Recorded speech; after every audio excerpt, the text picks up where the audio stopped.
FORA.tv. The world is thinking. Samuel Huntington, the professor of political science at Harvard.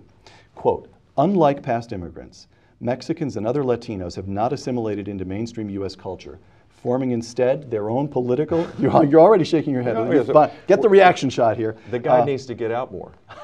Let me finish let me do him the justice of finishing the quotation. Okay. "The persistent inflow of Hispanic immigrants threatens to divide the United States into two peoples, two cultures, and two languages. Question, is Florida in any way becoming two cultures and two peoples?" No.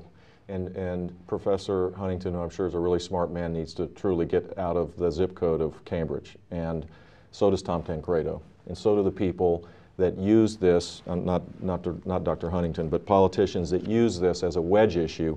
It's a loser. And if you believe in conservative principles and you want conservatives to win, to implement those principles, to totally disown a group that is the only group that is growing in our country and is as American in their pursuit of the traditional dreams that people pursue here as any other group, I think we do it at our peril. I mean, it's bad, it's wrong, and it's stupid. And the combination of being incorrect and stupid is just very dangerous in politics. Let me push you one more time on that one. Please. You majored in Latin American Studies at the University of Texas. You're Yes. fluent in Spanish. You're married to a Mexican. There's no reason why you would feel, walking around a Cuban neighborhood in Miami, for example, Right. that you were in any way an outsider.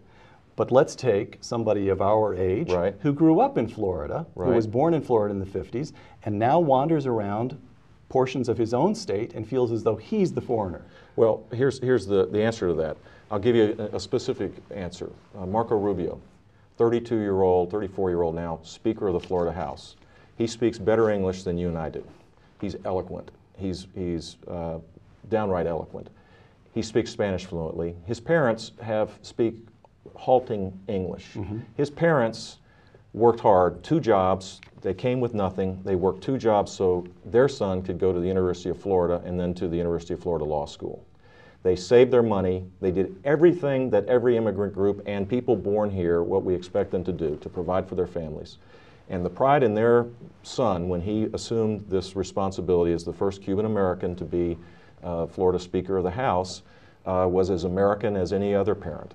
And the notion that somehow we now are changing the rules of the game, that immediately when someone arrives in our country, they have to automatically speak English and automatically assume that they know everything about American culture, when people born in this country don't have very much sense of what our heritage is and what our culture is, I think is wrong.